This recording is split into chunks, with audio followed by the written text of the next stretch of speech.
look at the question number 29. In the given figure, a rope is tightly stretched and tied from the top of a vertical pole to a peg on the same level ground, such that the length of the rope is 20 meter and the angle made by it with the ground is 30 degree. ನೋಡಿ ಇಲ್ಲಿ ಒಂದು ಬಿಂದು. So ಇಲ್ಲಿ ಒಂದು ಕೋಲನ್ನ ಕಟ್ಟಿದ್ದಾರೆ. So ಈ ಕೋಲಿಗೆ ಒಂದು ದಾರವನ್ನ ಕಟ್ಟಿ ಅದನ್ನ ಈ ಎ ಬಿ ಅನ್ನೋ ಕಂಬಕ್ಕೆ ಟೈಟ್ ಆಗಿ ಎಳೆದಿದ್ದಾರೆ ಮಕ್ಕಳೇ. ಸೊ ಇದು ಆಂಗಲ್ ಎಷ್ಟಿದೆ? 30 ಡಿಗ್ರಿ ಇದೆ. ಸೊ ಕ್ಯೂ ಎ ಅನ್ನೋದು ದಾರವಾದ್ರೆ ಸೊ ಇದರ ಡಿಸ್ಟೆನ್ಸ್ ಏನಿದೆ? ಸೊ ಇದರ ಉದ್ದ 20 ಮೀಟರ್ ಇದೆ ಅಂತೆ. ಈ circus artist climb the rope. So ಒಬ್ಬ ಸರ್ಕಸ್ ಆರ್ಟಿಸ್ಟ್ ಏನ್ ಮಾಡ್ತಾ ಇದ್ದಾನೆ? ಓ ಬಿಂದುವಿನಿಂದ ಈ ದಾರವನ್ನ ಹತ್ತಾ ಇದ್ದಾನೆ. So reaches the top of the pole. So ಈ ಕಂಬದ ಎ ಬಿ ಕಂಬದ ತುದಿಯ ಮೇಲೆ ನಿಂತ್ಕೊಳ್ತಾನೆ.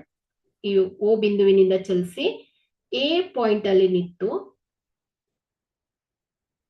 reach the pole, and from there he observed that the angle of elevation of the top of the another pole on the same ground is found to be 60 degree. So ಅವನೇನ್ ಮಾಡ್ತಾನೆ, ಇಲ್ಲಿ ಓ ಬಿಂದುವಿನಿಂದ ಚಲಿಸಿ A ಕಂಬದ ಮೇಲೆ ನಿಂತ್ಕೋತಾನೆ ತುದಿಯಲ್ಲಿ. ಅಲ್ಲಿ ನಿಂತ್ಕೊಂಡು ಏನ್ ಮಾಡ್ತಾನೆ, ಸಿ ಪಾಯಿಂಟ್ ಅನ್ನ ನೋಡ್ತಾನೆ. ಸಿ ಡಿ ಏನಾಗಿದೆ? ಇನ್ನೊಂದು ಕಂಬ. ಸೊ ಈ ಕಂಬದ ತುದಿಯನ್ನ ನೋಡ್ತಾನೆ. ಸೊ ಅದನ್ನ ನೋಡಿದಾಗ ಇಲ್ಲಿ ಆಂಗಲ್ ಎಷ್ಟು ಫಾರ್ಮ್ ಆಗ್ತಾ ಇದೆ ಮಕ್ಕಳೇ? 60 degree angle form ಆಗ್ತಾ ಇದೆ. So if the distance of the foot of the longer pole from the peg is 30 meter. So ಇಲ್ಲಿ ಈ ಪಾಯಿಂಟ್ ಇದೆ ಅಲ್ವಾ? ಸೊ ದಾರ ಕಟ್ಟಿದಾರಲ್ವಾ ಒಂದು ಕಂಬಕ್ಕೆ, ಚಿಕ್ಕದಾದ ಒಂದು ಪೋಲಿಗೆ ದಾರವನ್ನ ಕಟ್ಟಿದ್ದಾರೆ. ಸೊ ಆ ಪಾಯಿಂಟ್ ಇಂದ ದೊಡ್ಡ ಕಂಬ ಇದೆ ಅಲ್ವಾ? ಸೊ ಅದರ ಡಿಸ್ಟೆನ್ಸ್ ಎಷ್ಟಿದೆ ಅಂತೆ? 30 ಮೀಟರ್ ಇದ್ರೆ find the height of this pole. ಹಾಗಾದ್ರೆ ನಾವು ಈ ದೊಡ್ಡ ಕಂಬದ ಎತ್ತರವನ್ನ ಕಂಡು ಹಿಡಿಬೇಕಾಗಿದೆ ಮಕ್ಕಳೇ. ಇಷ್ಟೇ ಇಲ್ಲಿ. ಸೊ ಇಲ್ಲಿ ನಾವು √3 ಅನ್ನ 1.73 ಅಂತ ಸಬ್ಸ್ಟಿಟ್ಯೂಟ್ ಮಾಡಬೇಕು. ಸೊ ಇಲ್ಲಿ ನೋಡಿ, ಇಲ್ಲಿ ಸ್ಮಾಲರ್ ಟ್ರಯಾಂಗಲ್ ಅನ್ನ ಒಬ್ಸರ್ವ್ ಮಾಡಿ. ಎ ಓ ಬಿ ಟ್ರಯಾಂಗಲ್ ಅನ್ನ ಒಬ್ಸರ್ವ್ ಮಾಡಿ. ಸೊ ಇಲ್ಲಿ ಆಂಗಲ್ ಗೊತ್ತಿದೆ, ಒಂದ್ ಸೈಡ್ ಗೊತ್ತಿದೆ.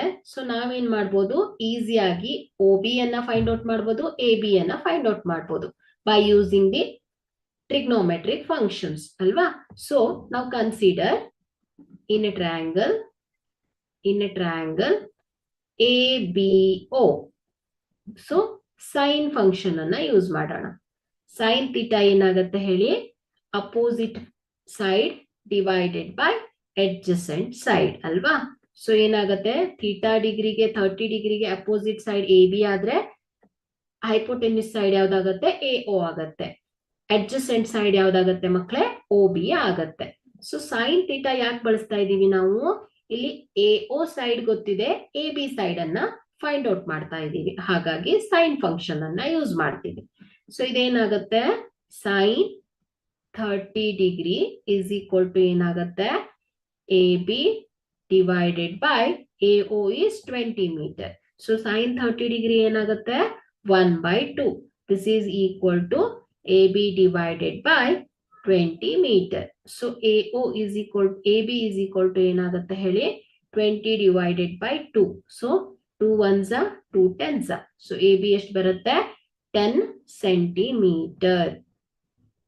ಸಾರಿ 10 ಮೀಟರ್ ಅಲ್ವಾ? ಸೊ ಮೀಟರ್ ಅಲ್ಲಿ ಕೊಟ್ಟಿದ್ದಾರೆ. ಸೊ 10 ಮೀಟರ್ ಬರುತ್ತೆ. ಸೊ AB 10 ಮೀಟರ್ ಆದ್ರೆ T ಏನಿರುತ್ತೆ ಹೇಳಿ? ಅದು ಕೂಡ 10 ಮೀಟರ್ ಇರುತ್ತೆ ಅಲ್ವಾ? So parallels. ಹಾಗಾಗಿ ಡಿಇ ಲೆಂತ್ ಕೂಡ 10 ಮೀಟರ್ ಬಂದಿದೆ. ಸೊ ಈಗ ನಾವೇನ್ ಮಾಡೋಣ? ಕ್ಯೂ ಬಿ ಅನ್ನ ಫೈಂಡ್ ಔಟ್ ಮಾಡೋಣ. ಸಾರಿ, ಒ ಬಿ ಅನ್ನ ಫೈಂಡ್ ಔಟ್ ಮಾಡೋಣ. ಸೊ ಒ ಬಿ ಯಾಕೆ ಬೇಕು ಹೇಳಿ ನಮ್ಗೆ? ಸೊ ಇಲ್ಲಿ ಒ ಡಿ 30 ಮೀಟರ್ ಇದೆ. ಸೊ ಒ ಬಿ ಅನ್ನ ಫೈಂಡ್ ಔಟ್ ಮಾಡಿದ್ರೆ ಸೊ ನಾವು O D minus O B ಮಾಡಿದಾಗ ನಮ್ಗೆ ಏನ್ ಸಿಗತ್ತೆ ಮಕ್ಕಳೇ? ಬಿ ಡಿ ಲೆಂತ್ ಸಿಗತ್ತೆ ಅಲ್ವಾ? ಸೊ ಹಾಗಾಗಿ ನಾವೇನ್ ಮಾಡೋಣ ಈಗ? ಯಾವ ಫಂಕ್ಷನ್ ಅನ್ನ ಯೂಸ್ ಮಾಡೋಣ? ಕಾಸ್ ಫಂಕ್ಷನ್ ಅನ್ನ ಯೂಸ್ ಮಾಡೋಣ. So in triangle ABO, in triangle ABO, so cos theta ಏನಾಗುತ್ತೆ ಹೇಳಿ? adjacent by hypotenuse. Adjacent by hypotenuse. So here cos 30 degree is equal to ಏನಾಗುತ್ತೆ OB divided by 20.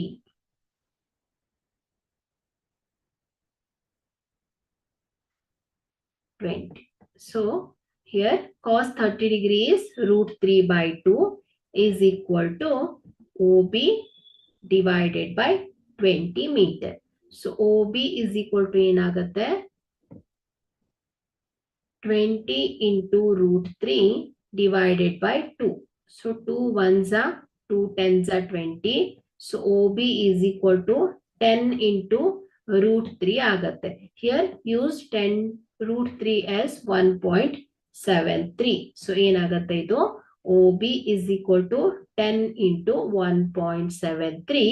This is equal to 17.3 meter. ಹಾಗಾದ್ರೆ ಇಲ್ಲಿ OB ಎಷ್ಟು ಬಂದಿದೆ ಮಕ್ಕಳೇ 17.3 ಬಂದಿದೆ. So ಇಲ್ಲಿ AB ಎಷ್ಟು ಬಂದಿದೆ 10 ಮೀಟರ್, ED ಕೂಡ ಏನಾಗುತ್ತೆ 10 ಮೀಟರ್ ಆಗತ್ತೆ. ಸೊ ಇಲ್ಲಿ OD ಎಷ್ಟಿದೆ ಹೇಳಿ, OD equal to 30 ಮೀಟರ್ ಇದೆ. ಹಾಗಾದ್ರೆ BD ಏನಾಗತ್ತೆ OD ಮೈನಸ್ OB ಆಗತ್ತೆ ಅಲ್ವಾ. So OD is 30 metre.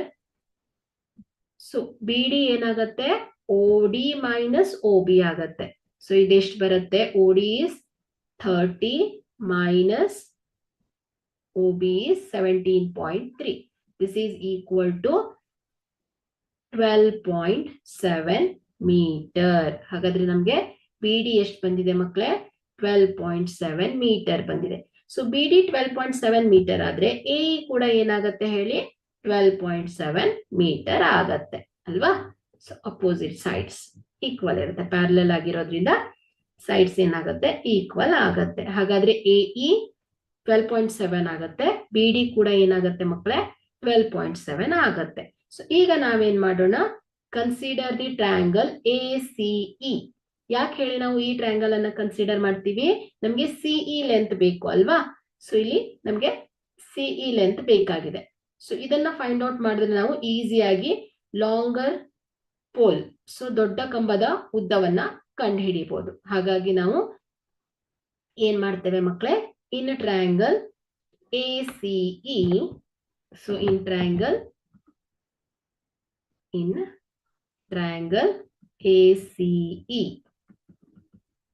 tan 60 degree is equal to ಏನಾಗತ್ತೆ opposite by adjacent side.